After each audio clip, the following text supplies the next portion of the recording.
Hello दोस्तों, welcome to the lecture 8 of software requirement engineering. आज हम देखते हैं कि आज हम लेक्चर 8 में क्या पढ़ने वाले हैं सॉफ्टवेयर रिक्वायरमेंट इंजीनियरिंग के। तो उससे पहले मैं आपको बता दूं कि मेरी लेक्चर डिलीवर करने की स्पीड काफ़ी स्लो है और मैं बहुत छोटे छोटे से कंसेप्ट हर एक लेक्चर में डिलीवर कर रहा हूं, क्योंकि मेरा कोई टारगेट नहीं है कि मैंने इतने दिन में या फिर इतने मंथ्स में इस पूरे कोर्स को कवर कराना है। मेरा टारगेट है आप लोगों को चीज़ें सिखाना, और मेरी कोशिश ये होती है कि मैं हर वीडियो में छोटे छोटे से आपको कंसेप्ट इंतहाई सादा ज़बान के अंदर इंतहाई सिंपल लैंग्वेज में मैं आपको सिखा दूं, ताकि वो आपको याद रहें। तो ये छोटे छोटे ब्रिक्स की सूरत में आपके पास सारे के सारे सॉफ्टवेयर रिक्वायरमेंट इंजीनियरिंग के कंसेप्ट जमा होते जा रहे हैं, और at the end of the day, at the end of this course, आपके पास सारे के सारा कंसेप्ट सॉफ्टवेयर रिक्वायरमेंट के आ जाएंगे, और आप उसके बाद पूरी मुकम्मल तौर पे सॉफ्टवेयर रिक्वायरमेंट इंजीनियरिंग करना जानते भी होंगे। कहीं पे भी आप as a software requirement engineer job भी कर सकेंगे, और आप अपने प्रोजेक्ट्स की भी सॉफ्टवेयर रिक्वायरमेंट इंजीनियरिंग इजीली कर सकेंगे। तो आज के लेक्चर की तरफ चलने से पहले मैं आपको बता दूं कि हमने लास्ट लेक्चर में क्या पढ़ा था। लास्ट लेक्चर में हमने देखा था कि रिक्वायरमेंट इंजीनियरिंग प्रोसेस की वेरिएबिलिटीज़ क्या होती हैं, और उनके बाद वेरिएबिलिटी के फैक्टर्स क्या होते हैं, और फिर कुछ पॉइंट्स हमने देखे थे रिक्वायरमेंट इंजीनियरिंग प्रोसेस के बारे में। तो अगर आपने वो मिस कर दिया तो मैं आपको रिकमेंड करूँगा, वो भी कोई बहुत लंबा लेक्चर नहीं है, आप उसको भी जाके सुन लें। आज हम क्या देखने वाले हैं? आज हम ये देखने वाले हैं कि मैन टास्क क्या होते हैं रिक्वायरमेंट इंजीनियरिंग प्रोसेस के, और वो है प्रॉब्लम एनालिसिस और प्रॉब्लम डिस्क्रिप्शन। तो पहले तो हम इनकी छोटी छोटी सी डेफिनेशन देखेंगे, और फिर उसके बाद हम इनकी थोड़ी सी डिटेल में जाकर इन दोनों पॉइंट्स को देखेंगे। तो सबसे पहले हम प्रॉब्लम एनालिसिस को देखते हैं। तो प्रॉब्लम एनालिसिस क्या होता है? Analysis of a software problem, यानी कि सॉफ्टवेयर प्रॉब्लम का एनालिसिस करना। अब सॉफ्टवेयर प्रॉब्लम का एनालिसिस करने से क्या मतलब? क्या कोई पहले से हमारे पास कोई सॉफ्टवेयर है और उसमें कोई प्रॉब्लम है और उसका हम एनालिसिस कर रहे हैं? नहीं, ऐसा मतलब बिल्कुल भी नहीं है। इसका मतलब ये है कि आपके पास कोई प्रॉब्लम है जिसके लिए आप सॉफ्टवेयर बनाने जा रहे हो, तो आप उस प्रॉब्लम का एनालिसिस कर रहे हो ताकि आप उसके लिए सॉफ्टवेयर जो है बना सको। ठीक है। अच्छा, इसके बाद प्रोडक्ट डिस्क्रिप्शन पे जाते हैं। तो प्रोडक्ट डिस्क्रिप्शन क्या होती है? It's a complete specification of the desired external behaviour of the software system to be build. ठीक है।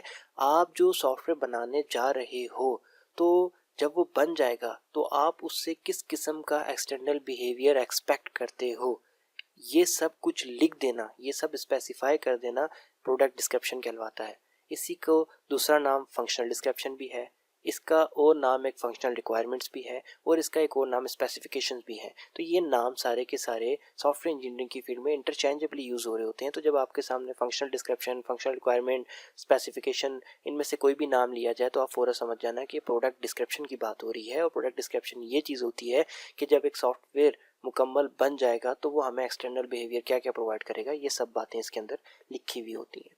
अच्छा, इसके बाद हम आगे जाके अब थोड़ा सा प्रॉब्लम एनालिसिस को थोड़ा गौर से देखते हैं। तो स्टूडेंट्स, जो प्रॉब्लम एनालिसिस है, ये पहला और मोस्ट इम्पॉर्टेंट पॉइंट होता है आपकी रिक्वायरमेंट इंजीनियरिंग के प्रोसेस का। इसमें सबसे पहले आप क्या करते हो? ब्रेनस्टॉर्मिंग करते हो, इंटरव्यू करते हो, उसके बाद एलिकेशन करते हो रिक्वायरमेंट्स की। ब्रेनस्टॉर्मिंग क्या मीन्स? ये कि जिस प्रॉब्लम के लिए आप सॉफ्टवेयर बनाने जा रहे हो, आप उसके बारे में बैठ के सोचते हो कि इसमें इस प्रॉब्लम को सॉल्व करने के लिए क्या क्या फीचर्स हमें सॉफ्टवेयर में देने चाहिए। फिर उस सॉफ्टवेयर के साथ जो जो लोग लिंक हैं, जो लोग सॉफ्टवेयर बनवा रहे हैं, जो लोग सॉफ्टवेयर इस्तेमाल करेंगे, या फिर किसी ना किसी तरीके से जिन जिन के ऊपर इस सॉफ्टवेयर का इम्पैक्ट होगा, आप उनका इंटरव्यू लेते हो, और उस इंटरव्यू के अंदर से भी आपको काफ़ी सारी रिक्वायरमेंट्स मिल जाती हैं कि ये लोग चाहते क्या हैं एक्चुअली इस सॉफ्टवेयर से। उसके बाद आप एलिकेटिंग रिक्वायरमेंट्स करते हो, मीन्स कि आप रिक्वायरमेंट्स को ऑफिशियल वे में जाके उन लोगों से लेते हो जिन लोगों ने सॉफ्टवेयर को बनवाना है आपसे, या फिर जो लोग इस सॉफ्टवेयर को यूज़ करेंगे, ताकि आपको पता चले कि वो एक्चुअली उनकी क्या रिक्वायरमेंट्स हैं, कि हमारा सॉफ्टवेयर सिस्टम हमें क्या करके दे। उसके बाद आप क्या करते हो कि आप तमाम पॉसिबल कंस्ट्रेंट्स को आप जो है आइडेंटिफाई करते हो। कॉन्स्टेंट्स क्या होता है? रुकावटें। मींस ये कि आप इस स्टेज पे ये भी आइडेंटिफाई कर लेते हो कि यार हमें इस ऑर्गेनाइजेशन, आप ज़ाहिर है किसी ऑर्गेनाइजेशन, किसी कंपनी, किसी बंदे के लिए सॉफ्टवेयर बना रहे हो, तो आप उसमें ये देख लेते हो कि यार इस ऑर्गेनाइजेशन के लिए अगर हमें सॉफ्टवेयर के लिए हम अगर एक सॉफ्टवेयर बना रहे हैं, तो सॉफ्टवेयर में हमें क्या क्या रखने की, क्या क्या करने की इजाज़त है और क्या क्या करने की इजाज़त नहीं है, वो सारी की सारी चीज़ें भी आप आइडेंटिफाई कर लेते हो। उसके बाद आप एक्सपेंशन ऑफ इंफॉर्मेशन करते हो। आप अपने तमाम पॉसिबल रिसोर्सेज को यूज़ करके अपनी इंफॉर्मेशन को एक्सपेंड करते हो। वो कौन सी इंफॉर्मेशन? वो इंफॉर्मेशन जो आप गैदर कर रहे हो, जिसकी बेस पे आप इस सॉफ्टवेयर को बनाना शुरू करोगे। ठीक है। उसके बाद आपने प्रॉब्लम एनालिसिस के अंदर अगर आपको वन पॉइंट में कहा जाए कि प्रॉब्लम एनालिसिस का क्या रिजल्ट आपको अचीव करना लाजमी है, तो आप ये कहोगे कि complete understanding should be achieved, यानी कि प्रॉब्लम एनालिसिस के स्टेज के ऊपर आपको चाहिए कि आप इस प्रॉब्लम की जिसके लिए आप सॉफ्टवेयर बनाने जा रहे हो उसकी की पूरी अंडरस्टैंडिंग अचीव कर लो। ये आपकी सक्सेस होती है प्रॉब्लम एनालिसिस के पॉइंट के एंड पे जाके। तो प्रॉब्लम प्रोडक्ट डिस्क्रिप्शन की तरफ चलते हैं। अब ये भी एक अदर टास्क है रिक्वायरमेंट इंजीनियरिंग प्रोसेस का, और इसके अंदर हम क्या करते हैं, make decisions to define the external behaviour of the software product. हम कुछ डिसीजंस बनाते हैं कि क्या अब हमें सॉफ्टवेयर के एक्सटर्नल बिहेवियर को हमें जो है स्पेसिफाई कर देना चाहिए, क्या हमें डिफ़ाइन कर देना चाहिए। और वो डिसीजन मुख्तलिफ़ किस्म के होते हैं, क्योंकि कुछ रिक्वायरमेंट्स ऐसी होती हैं जो क्लियर होती हैं, कुछ होती हैं अनक्लियर होती हैं, कुछ ऐसी होती हैं जिनके अंदर अभी और हमें बहुत सारी बातें क्लियर करनी होती हैं और उनके ऊपर अभी हमने सोचना होता है। ठीक है, तो उन चीज़ों के पॉइंट ऑफ व्यू से कहा जा रहा है कि आप डिसीजन लेते हो कि क्या अब ये कोई एक स्पेसिफिक रिक्वायरमेंट फाइनल हो गई है और क्या अब हमें इसको डिफाइन कर देना चाहिए डिस्क्रिप्शन के पॉइंट ऑफ व्यू से, या अभी नहीं करना चाहिए। तो ये डिसीजंस आप प्रोडक्ट डिस्क्रिप्शन के पॉइंट पे बनाते हो। इसके अलावा organise ideas, resolving conflict views and eliminate inconsistencies and ambiguities, ये पॉइंट पहले पॉइंट से लिंक है कि आप क्या करते हो कि अपने आइडियाज़ जो भी आपने सोचे होते हैं कि यार इस सॉफ्टवेयर में ये भी होना चाहिए, ये भी होना चाहिए, ये भी होना चाहिए, आप उन सबको एक ऑर्गेनाइज मैनर में लिखते हो। ठीक है, आप उनको एक ऑर्गेनाइज तरीके से ऑर्गेनाइज कर लेते हो और उसके बाद क्या करते हो आप कि आप कॉन्फ्लिक्ट्स को रिजॉल्व करते हो। मींस ये कि अगर आपका एक सॉफ्टवेयर है वो 4 बंदे यूज़ करने वाले हैं, एक कह रहा है कि ये ऑप्शन होना चाहिए, ये नहीं होना चाहिए, और दूसरा ये कह रहा है कि जो उसने मना किया वो होना चाहिए और वो जो कह रहा है वो नहीं होना चाहिए।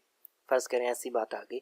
और दूसरी बात ये कि और आप एक ही यूज़र आपको कोई 2 रिक्वायरमेंट्स बताता है और वो 2 रिक्वायरमेंट्स ऐसी हैं कि उसकी पहली रिक्वायरमेंट जो है उसके टोटली ओपोनेंट है दूसरी रिक्वायरमेंट्स, और एक वक्त में वो दोनों चीज़ें पॉसिबल नहीं हैं क्योंकि दोनों एक दूसरे के ओपोनेंट हैं। तो आप इस किस्म के जो कन्फ्लिक्ट आ जाते हैं, कोई मसाइल आ जाते हैं और भी इस किस्म के कोई भी इश्यूज़ आ जाते हैं, तो आप उनको भी यहीं पे रिजॉल्व करते हो। ठीक है, और इनकंसिस्टेंसीज जो होती हैं, जिन जो रिक्वायरमेंट आपकी कंसिस्टेंस नहीं होती तो उनके अंदर आप कंसिस्टेंसीज लाने की कोशिश करते हैं, और जो उबहाम होते हैं, एम्बिग्यूटीज होती हैं, आप उनको दूर करते हैं। अब मैं एलिमिनेट इनकंसिस्टेंसीज और एम्बिग्यूटीज इनको मैं इतना डिफाइन इसलिए नहीं कर रहा क्योंकि मैं आप लोगों से एक्सपेक्ट करता हूँ कि आप लोग ये सीरीज़ देखते हुए आ रहे हैं तो डेफिनेटली ये चीज़ें आपको क्लियर होंगी, क्योंकि हम इनको पहले देख चुके हैं कि एम्बिग्यूटीज़ किस किस किस्म की होती हैं और क्या होती हैं। तो इसलिए मैं इसको दोबारा डिफ़ाइन करना लाजमी नहीं समझता। तो ये बात आपको बताने वाली थी कि इस तरीके से आपकी ये चीज़ें चल रही होती हैं और आप जो डिसीजन बनाते हो, जो आपका पहला पॉइंट लिखा गया है कि आप किसी भी रिक्वायरमेंट को लेके डिसीजन करते हो कि क्या आप इसको डिफ़ाइन कर देना चाहिए या नहीं करना चाहिए, किसी एक्सटर्नल बिहेवियर को आप डिफ़ाइन कर देना चाहिए या नहीं करना चाहिए। तो ये जो आप डिसीजन ले रहे होते हो, इसी दरमियान आप क्या करते हो कि उसी डिसीजन के पॉइंट से ही आप उसमें अगर कन्फ्लिक्ट आ रहे होते हैं तो उनको भी दूर कर रहे होते हो, इनकन्सिस्टेंसीज आ रही होती हैं तो उनको भी दूर कर रहे होते हो, एम्बिग्यूटीज आ रही होती हैं तो उनको भी दूर कर रहे होते हो, और उसके बाद आप डिसीजन ले रहे होते हो कि हाँ जी अब इसको डिफाइन कर देना चाहिए या नहीं। सो ये दोनों पॉइंट जो है इंटरलिंक हैं, क्योंकि जो ऊपर कहा गया है कि make decision to define the external behaviour, तो डिसीजन आप किस बेस पे लोगे। डिसीजन यही होता है ना कि क्या अब ये रिक्वायरमेंट क्लियर है, क्या अब इसको लिखना चाहिए या नहीं, और वो अगर क्लियर नहीं है तो फिर आप क्या करते हो, दूसरे पॉइंट पे जो चीज़ें हैं, resolving conflict, eliminating inconsistencies and ambiguities को रिमूव करना वगैरह, तो वो फिर आप ये काम करते हो। तो आई होप सो कि आपको प्रोडक्ट डिस्क्रिप्शन का जो है एक इमेज क्लियर हो गया होगा कि क्या कर रही होती है। अब उसके बाद एक इंपॉर्टेंट पॉइंट मैं आपको बता दूं कि it should be kept in mind that both problem analysis and product description run in parallel and iteratively throughout the requirement engineering process. वो ये कह रहा है कि ऐसा नहीं है कि पहले प्रॉब्लम एनालिसिस आप करोगे और उसके बाद आप प्रोडक्ट डिस्क्रिप्शन को लिखोगे, ऐसा नहीं होता। ये दोनों ऐसे काम है कि दोनों पैरेलल चल रहे होते हैं। कुछ लोग प्रॉब्लम एनालिसिस पे काम कर रहे होते हैं, कुछ लोग प्रोडक्ट डिस्क्रिप्शन पे काम कर रहे होते हैं। प्रॉब्लम को एनालिसिस की जाती है और एनालिसिस करने के बाद जो आइडियाज़ मिलते हैं उनको ऑर्गेनाइज किया जाता है, उनमें से इनकन्सिस्टेंसी निकाली जाती हैं, और साथ साथ क्या किया जाता है कि उनमें कोई एम्बिग्यूटीज़ है उनको भी निकाला जाता है, और उनके बाद उसको डिसीजन लिया जाता है कि क्या अब इसको लिख देना चाहिए या नहीं लिख देना चाहिए। उनको लिख के तो दोबारा से वापस चले जाते हैं एनालिसिस पे, और इस तरीके से काम चलता रहता है। और जब आपको कुछ प्रॉब्लम जो है दे दी जाती हैं डिस्क्रिप्शन में लिखने के लिए, तो पीछे प्रॉब्लम एनालिसिस किसी और प्रॉब्लम के ऊपर काम करना शुरू कर देता है। आप उनको डिस्क्रिप्शन में लिख के वापस प्रॉब्लम एनालिसिस पे जाते हो, वहाँ से और रिक्वायरमेंट लेके आते हो डिस्क्राइब करने के लिए, आप उनको डिस्क्राइब कर रहे होते हो, प्रॉब्लम एनालिसिस को और काम करना शुरू कर देता है। दैट मीन्स कि ये आइटरेटिव कंटिन्यूसली ये प्रोसेस चलता रहता है, ये दोनों पैरेलल काम भी करते रहते हैं और हमारा प्रोसेस जब तक हम रिक्वायरमेंट इंजीनियरिंग कर रहे होते हैं हम इन दोनों चीज़ों के इर्द गिर्द घूमते भी रहते हैं। तो ये एक इम्पॉर्टेंट पॉइंट था। आई होप सो कि आपको ये भी समझ आ गया होगा। तो अब आपके सामने हमने दो ही पॉइंट रखे कि रिक्वायरमेंट इंजीनियरिंग प्रोसेस के अंदर जो दो मेन टास्क कर रहे होते हो आप वो क्या होते हैं।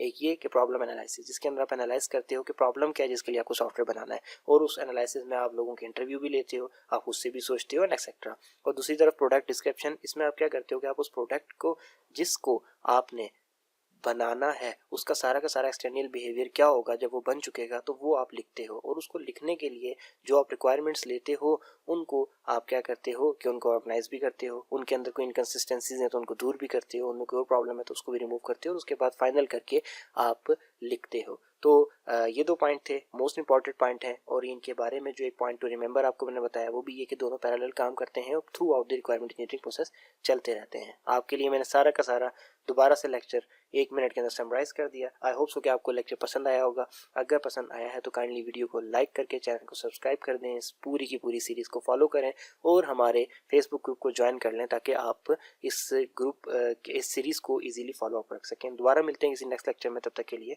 अल्लाह हाफिज़।